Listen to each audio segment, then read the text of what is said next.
안녕하세요. 이번 딥다이브에 오신 여러분을 환영합니다. 오늘은 여러분께서 저희에게 보내주신 리가캠 바이오 투자 분석 보고서, 이거 한번 제대로 파헤쳐 보겠습니다. 네, 이 보고서가 주로 다루는 게 리가캠 바이오의 그 ADC 기술, 항체 약물 접합체죠. 미래 전망까지 보고 있는데요. 뭐 특정 암세포만 딱 골라서 약물을 보내는 그 정밀 유도 미사일 같은 거라고들 하죠. 저희 목표는 여기서 진짜 핵심 정보, 그러니까 주목할 만한 신약 후보 물질들, 또 최근에 아주 화제였잖아요. 그 오리온 인수합병의 진짜 의미가 뭔지, 그리고 또 잠재적인 기회랑 물론 숨겨진 위험 요인까지 아주 명쾌하게 뽑아보는 겁니다. 네, 맞습니다. 이게 그냥 겉으로 보이는 계약 규모나 M&A 뉴스 이런 것뿐만 아니라요.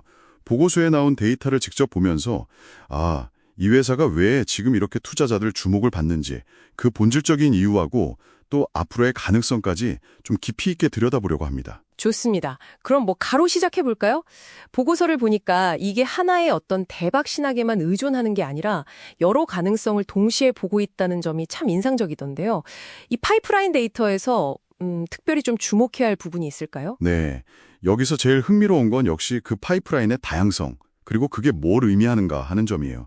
우선 LCB84가 얀센, 그러니까 J&J죠. 거기에 최대 17억 달러 규모로 기술 이전된 거 있잖아요. 이게 그냥 단순히 계약 한번 크게 했네, 이걸 넘어서요.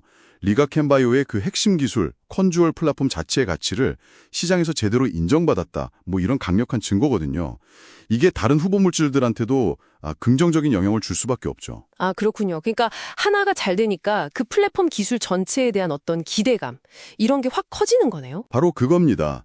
그리고 현재 가장 주목받는 건 LCB14를 표적으로 하는 LCB14인데요. 이게 초기 일상 임상 데이터가 상당히 괜찮아요. 그 심각한 부작용을 뜻하는 용량 제한 독성, DLT라고 하죠. 그게 없었고 아직 최대 내양 용량, MTD에도 도달하지 않았다는 건 더 높은 용량으로 투여할 수도 있다는 가능성을 보여주고요. 그리고 부분 관해 PR이 확인됐다는 건 실제로 암 크기가 줄어드는 효과가 관찰됐다는 뜻이니까요. 와, 그건 정말 긍정적인 신호네요. 물론 아직 초기 단계지만요. 그렇죠. 중요한 모멘텀이죠. 근데 이게 다가 아니고요. 오너약품공업하고도 대규모 기술 수출 계약이 있었고 또 넥스트큐어랑 공동 개발 중인 LNCB74는 미국 FDA에서 임상 승인도 받았어요. 자체 개발 중인 다른 ADC 후보 물질도 학회 발표 계획이 잡혀 있고요.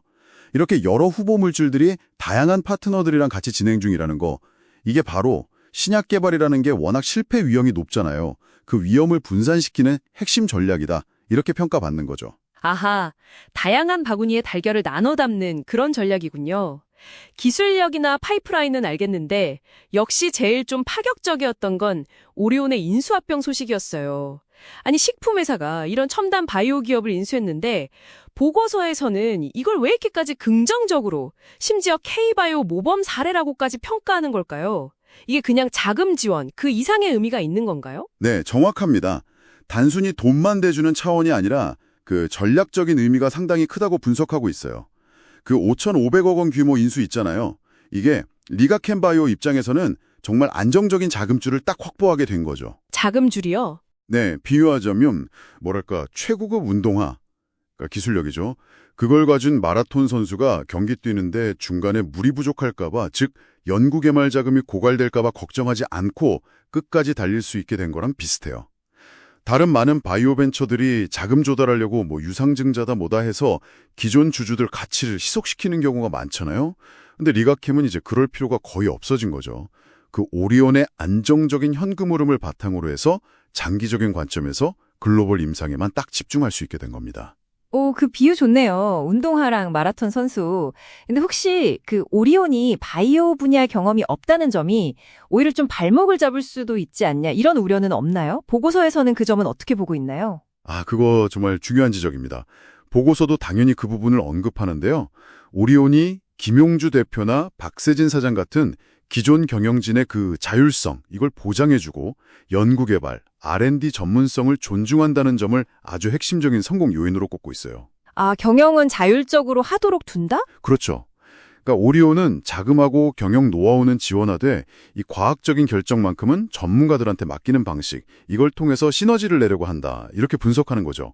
이게 R&D의 연속성을 담보한다고 보는 거고요. 그렇군요. 그러니까 탄탄한 과학기술에 안정적인 재정 그리고 경영 자율성까지 확보된 그림이네요. 하지만 모든 투자에는 빛과 그림자가 있는 법이니까요. 보고서에서 지적하는 어떤 어려움이나 잠재적인 위험 요인은 뭐가 있을까요? 파이프라인이 다양하다고 해도 신약 개발 자체가 가지는 본질적인 위험, 즉 임상 실패 가능성은 여전히 있다는 거죠. 특히 아까 말씀드린 LCB14 같은 핵심 후보 물질에서 만약 예상치 못한 문제가 생기면 타격이 클 수밖에 없겠죠. 그렇죠. 아무래도 기대가 크니까요. 네. 둘째는 얀센이나 오노 같은 파트너사들과의 관계에서 오는 불확실성이에요. 개발 속도라든지 방향 결정 같은 게 니가캔바이오의 통제 밖에 있을 수가 있거든요. 이러면 마일스톤 받는 게 지연될 수도 있고요. 그런 점을 지적하고 있습니다. 또 그 컨주얼 플랫폼이 우수하다고는 하지만 이 ADC 시장 자체가 워낙 경쟁이 점점 치열해지고 있다는 점도 간과할 순 없는 현실이고요. 네, 경쟁 심화도 고려해야겠군요. 자, 오늘 이 분석 보고서를 통해서 여러분께서 얻어가실 핵심 한번 정리해보죠. 리가캔바이오는 일단 대규모 계약으로 기술력은 확실히 입증을 했고 또 위험을 분산하기 위한 다각화된 파이프라인도 갖추고 있고 여기에 오리온 인수라는 어떻게 보면 좀 이례적인 재무적 안정성까지 확보했다. 이런 독특한 위치에 있는 기업이라는 점을 확인했습니다. 맞습니다.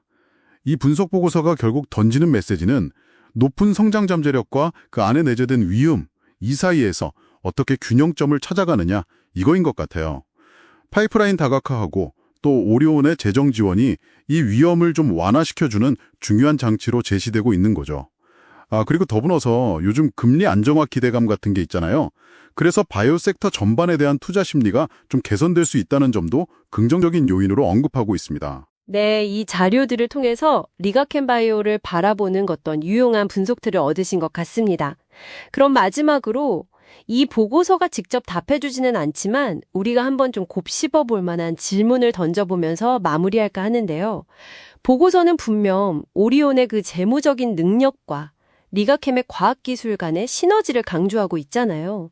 그런데 단순히 자금 지원을 넘어서 이 식품처럼 완전히 다른 산업의 운영 방식이나 전략적인 사고가 과연 리가캔 바이오 같은 첨단 과학기업의 장기적인 성공 방식에 정말로 긍정적인 영향을 미칠 수 있을까요? 아니면 혹시 예상치 못한 어떤 마찰 같은 걸 일으킬 수도 있지 않을까요? 여러분도 한번 생각해 보시면 좋겠습니다.